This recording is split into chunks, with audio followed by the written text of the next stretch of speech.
Dangerous Assignment. Transcribed starring Brian Donlevy as Steve Mitchell.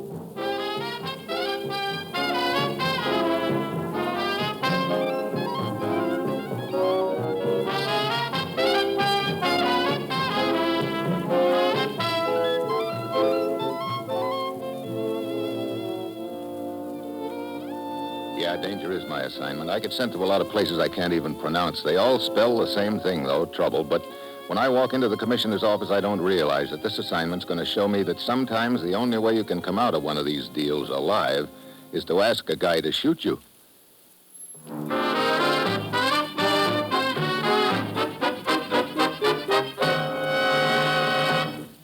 Morning, Commissioner. You sent for me? Steve, you ever hear of Yin Yi Hop? Sounds like a new jump tune, is it?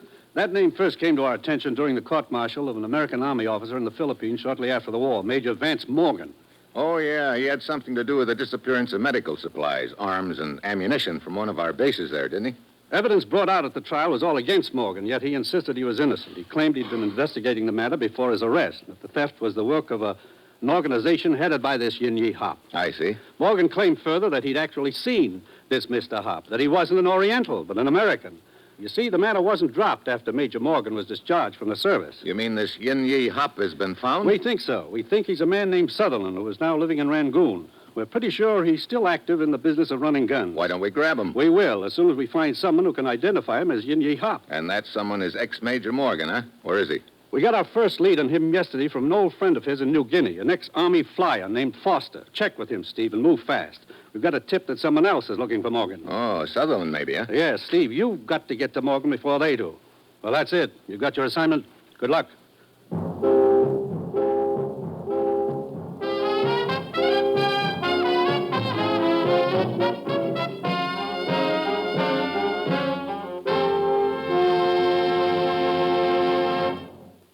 The National Broadcasting Company is presenting Dangerous Assignment, starring Brian Donlevy in the role of Steve Mitchell, colorful, two-fisted government agent. At all those places of the world where danger and intrigue walk hand in hand, there you will find Steve Mitchell on another Dangerous Assignment. In a moment, we'll bring you tonight's Dangerous Assignment adventure, but first, let me remind you about some of tomorrow's great shows on the NBC Radio Network. Thursday brings Western songs and adventure with Roy Rogers, Dale Evans, and all the folks at the friendly Double R Bar Ranch in Paradise Valley. And for the whole family's comedy entertainment, there's Father Knows Best, starring Robert Young. Another fine Thursday evening treat is Truth or Consequences, America's favorite party game, presided over by Ralph Edwards. We know you'll enjoy these three fine programs tomorrow and every Thursday evening, so be sure to be in our audience for the Roy Rogers Show, Father Knows Best, and Truth or Consequences tomorrow. Check your local paper for the time of broadcast.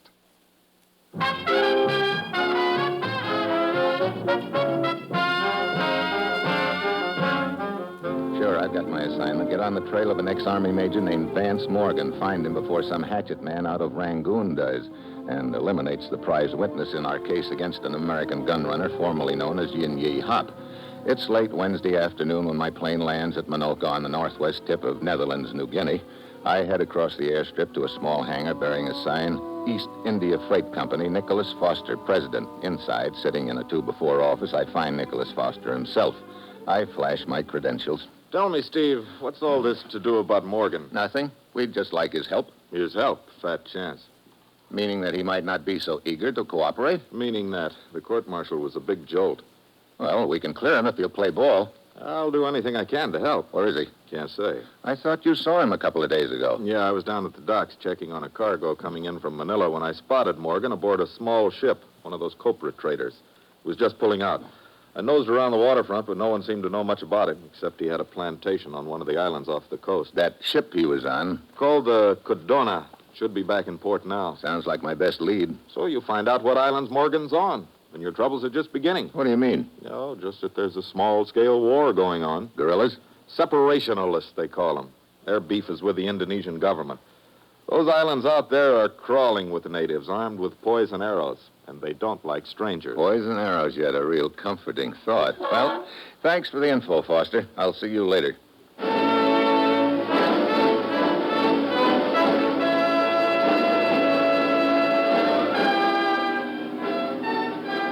later, I wind up at the docks, and sure enough, there's a small copra trader tied up. The only one on board is a native youngster, and he doesn't tune in on my frequency at all, even when I resort to sign language.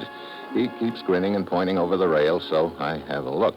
I spot someone swimming underwater, gliding back and forth along the side of the ship. Then the swimmer comes up for air. I come up for a little air, too, when I see who it is.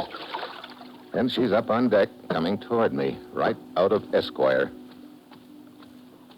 Hello? Hello. Hey, you're quite a swimmer. You are looking for someone? Yeah, the skipper of this ship. I am the skipper. You? What is it you wish?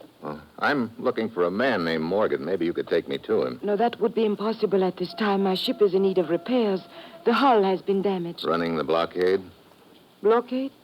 I do not know what you mean. Look, you can stop being cagey. I'm just interested in finding Morgan. Here, you better have a look at my credentials. American agent. I see. He's in trouble? No, just want to talk to him. Where is he? There's an island called Ipoh. He lives there alone at a small plantation. Perhaps I could get a message to Morgan. Well, that would save me a lot of time and trouble. Tell him who I am and that I've got to talk to him. We need his help. Where are you staying? Well, I noticed a hotel a few blocks back there, as good as any. I know the one you speak of. You can expect me by sundown.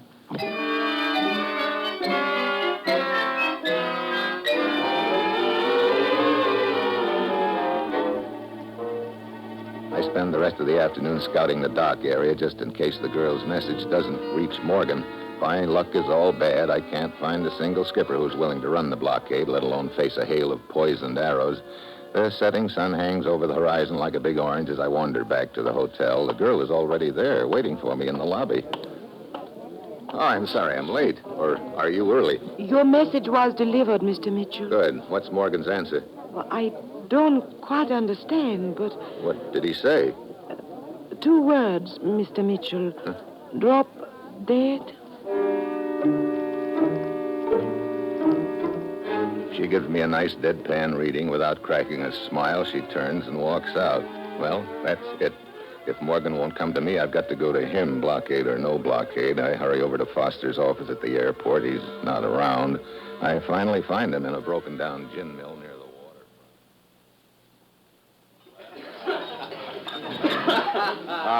No soap, Steve. So I fly you over the island in my plane. So the Indonesians don't like this, and they beef to the Dutch. The Dutch beef to me. I'm in Dutch. I can square it. Yeah, I guess you could. So?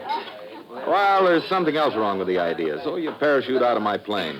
The natives let fly with their arrows. You look like a pincushion before you hit the ground. Well, you can drop me off the island and I swim ashore. Yeah, I could do that, I suppose. Sure. Okay, then. Well, except for one teensy little thing. Now what? The East India Air Freight Line, of which I am president, happens to have only one plane and one pilot. And at this moment, both of them are in Singapore. Don't say it.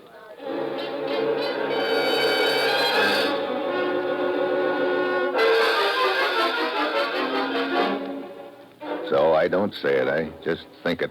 I wander back outside and then down along the dock. Suddenly I spot a ship tied up that I didn't see there this afternoon. It's a small Dutch patrol boat. I head for the office of the port director. I fill him in on the situation while he shifts a cigar from one side of his mouth to the other. Finally, he grinds it out in an ashtray. We will, of course, be most eager to cooperate with you in this matter, Herr Mitchell. However, we must first consult with the Indonesian authorities. Sure. It's their island and their blockade. I see no reason why they should deny us permission to enter their waters. There will undoubtedly be lookouts on Ipoh. So the problem will be how can we get you ashore without being seen? That might take a bit of doing. Tell me, do you swim? Yeah. Good. You may have to before the night is over.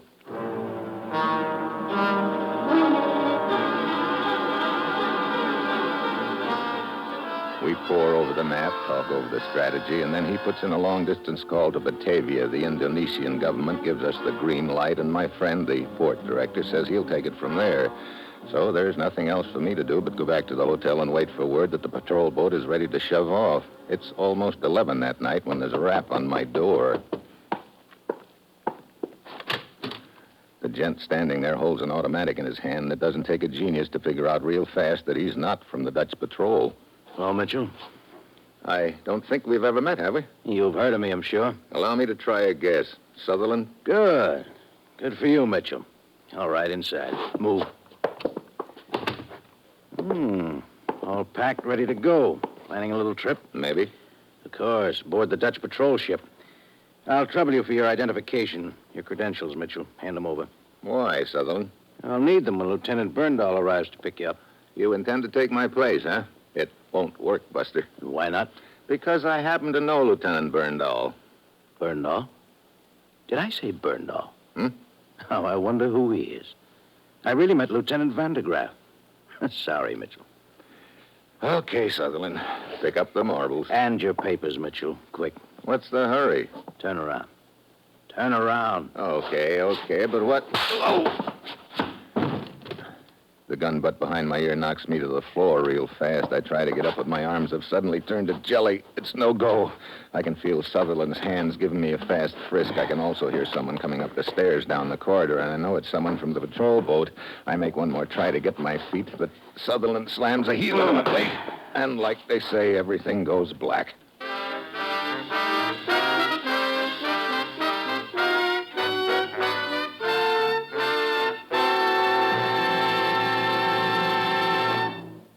Steve Mitchell will continue his dangerous assignment in just a moment. You would be a poor businessman to invest money without determining what your dividend would be, so I'd like to tell you what return you'll receive on your investment in your community chest. Normally, about 40% of 100 families receive directly services of some kind from one or more red feather agencies during the year. Such services include aid to the handicapped, to orphan children, to the aged, and to the sick and needy. All families benefit indirectly because these services work to make your community a healthier, happier, better place in which to live. This year, it's a bigger red feather because the United Red Feather campaigns must raise $17 million extra to provide for the United Defense Fund services, which include 257 USO clubs, USO camps, American Relief for Korea, and many others. So when you make your contribution, give enough to cover normal needs, plus an extra amount for the added services made necessary by this defense emergency. Remember, it's a bigger red feather this year. Give the United way.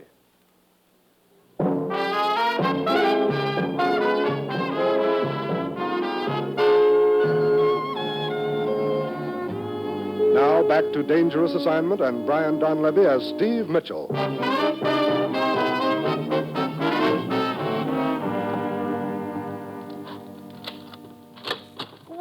Mr. Mitchell, wait a moment. I untie the gag. Well, the little mermaid, thanks. What are you doing here anyway? Well, I came to talk about Morgan, Mr. Mitchell. Oh? I am Anna. I'm his girlfriend. This comes as no great surprise, Anna. I'm worried about him. Is he in some kind of trouble? He sure will be if Sutherland gets to him. Oh, I do not understand. Come on, untie me, and I'll fill you in on the way to the waterfront.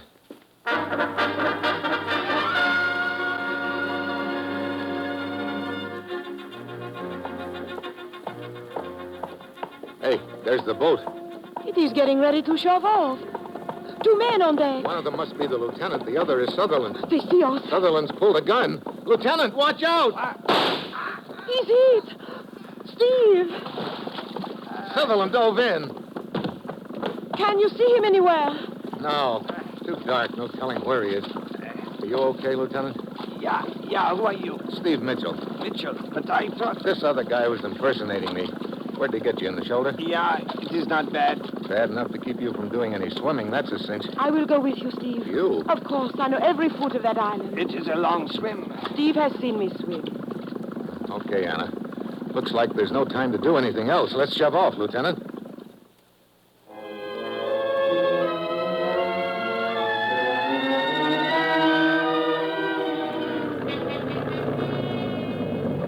This is as close to the island as we had better go with the boat. How far offshore are we? A little less than a mile. You both have your swim fins on, oxygen bottles in place, face masks. Right. All right. You can swim on the surface until you get within a quarter of a mile of the beach. Then you should go underwater the rest of the way. You will have plenty of oxygen to take you in. Okay. We can swim underwater into a lagoon very near Morgan's plantation. Good. As to your escape plan, you will have only 2 hours ashore. A small corporate trader will pick you up at this point. A schooner, which actually is an Indonesian patrol boat. 2 hours. Well, Here goes.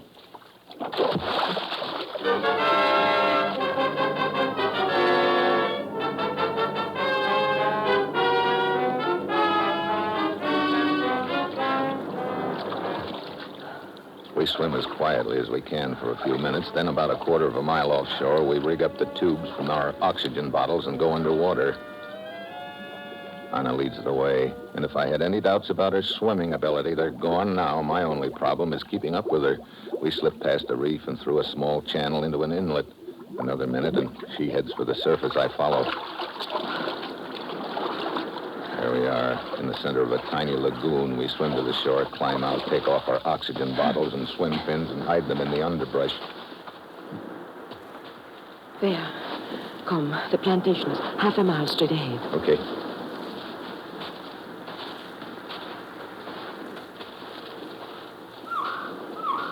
What was it? Could be a bird, or it could be a signal. Hey, get down. What is it? Over there, in the moonlight. Gorillas. Dozens of them. Bows and arrows. Here they come.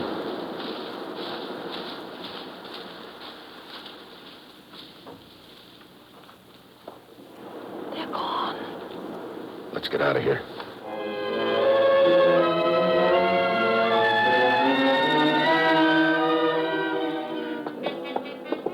Good. The light is on. He must be here. Anna, Hello, Morgan. what are you doing here? Who's this? This is Steve Mitchell. I brought him to see you. Mitchell. You take a lot of convincing, fella. Didn't you get my answer to your note? Yeah, I got it, Morgan. You're right. I do take a lot of convincing. I guess you do, too. You're wasting your time, Mitchell. Look, you're the only one who can identify Sutherland as the boy behind all this gun running out here. So what? Morgan, Steve has come a long way. Look, so you're bitter. I can't say I blame you, but... Sure, I'm bitter. And that's not all. I'm happy here, Mitchell. Now, why should I bother with anything else? You're a little paradise, huh? That's right. Some paradise with a small-scale war going on around you. They'll settle it. Sure, for a while, but it'll blow up again. Yeah? As long as there are guys like Sutherland on the loose, selling guns, stirring up the natives to fight instead of letting them settle their problems peacefully. There's never going to be any peace in any of these places while rats like Sutherland are floating around. You, through with the speech? Yeah. Okay, I'll take you back to the beach. Don't bother. You probably wouldn't make it alone if the natives know you're here. I'm the only guy they let alone. I guess that's because I leave them alone. It's a pretty good rule to follow, Mitchell. You ready?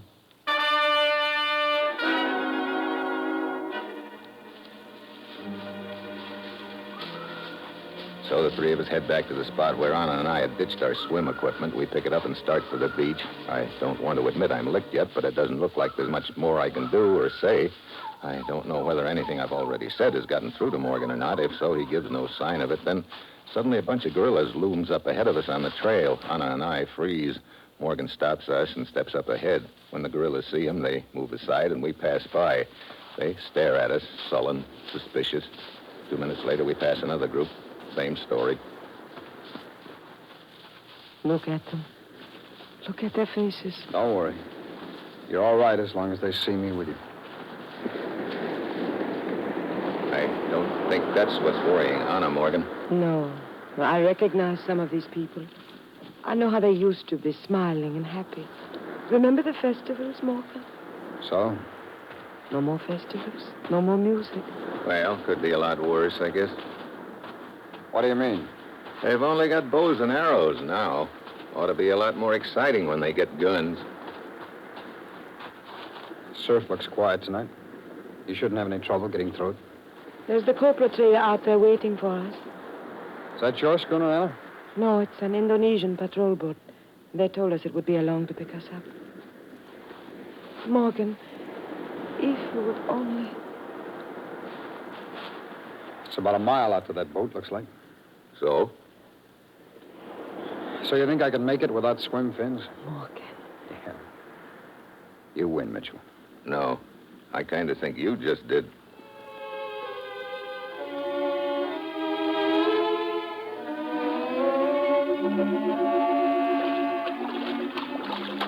The three of us wade out through the surf and start swimming.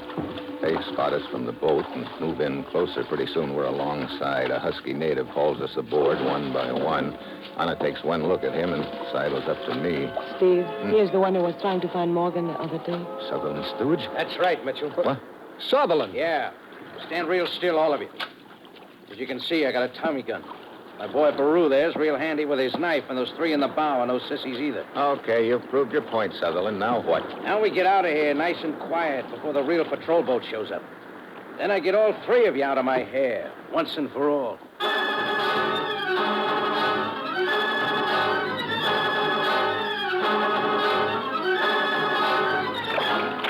I know whatever I do, it's got to be fast. Then I get an idea. It all hinges on the fact that Sutherland doesn't want to make any noise and probably won't risk a shot. I hope. Suddenly I dive toward him. Sure enough, he swings the barrel of the Tommy gun down at my head. I'm expecting it, so I roll with it. As it catches me behind the ear, I fall to the deck and roll onto my back, pretending to be out. Okay, Baru. Finish him off with your knife. The native comes at me with his knife, just what I want. My legs are doubled up. When he gets close, I lash out, and one of my swim fins slaps him across the face and knocks him back towards Sutherland and his... The burst catches Baru full in the back. I dive for Sutherland's legs before he can shoot again. He hits the deck hard. Morgan grabs the Tommy gun out of his hand, swings it toward the three natives in the bow. All right, just stay where you are, fellas, and don't get any ideas. Steve, are you all right? Yeah, that's more than we can say for Baru, I guess. Hey, take a look over there. Patrol boat. Good. They can put Sutherland and his boys on ice for us. You know, you're a pretty handy lad with those swim fins, Mitchell. Yeah, but there's one thing I don't understand. Oh, what's that? Well, usually when you slip a guy a fin, the least he can do is say thanks, but not Baru. You know, I don't think he liked it a bit.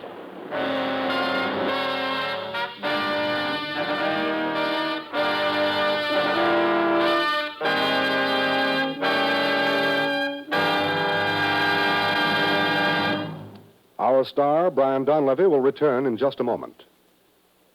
Tuesday evenings are filled with top comedy entertainment on the NBC Radio Network, and I'd like to take a moment to remind you about our Tuesday night programs. Red Skelton, that zany clown of clowns, makes Tuesday his stopping-off place for great comedy entertainment. We know you'll enjoy the wonderful characterizations of this top radio comedian when you listen each Tuesday on the NBC station in your own area.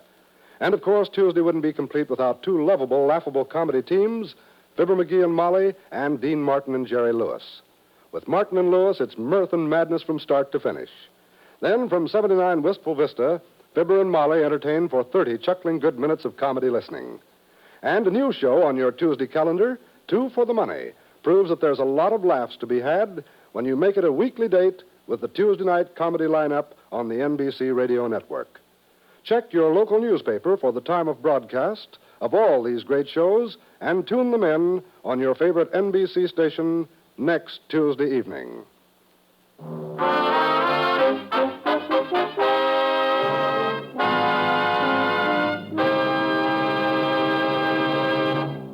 Next week, I parachute into the jungle, right into the barrel of a gun. That will be Steve Mitchell's dangerous assignment next week.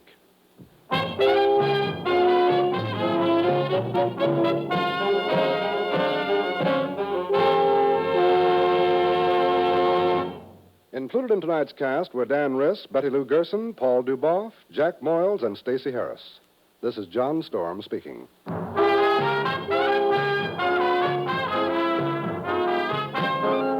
Dangerous Assignment, starring Brian Donlevy in the role of Steve Mitchell with Herb Butterfield as the commissioner, is written by Bob Reif and Adrian Jondeau and is directed by Bill Karn. Be with us again next week at this time when Brian Donlevy, in the role of Steve Mitchell, will embark on another transcribed dangerous assignment. This is NBC, the national broadcasting company.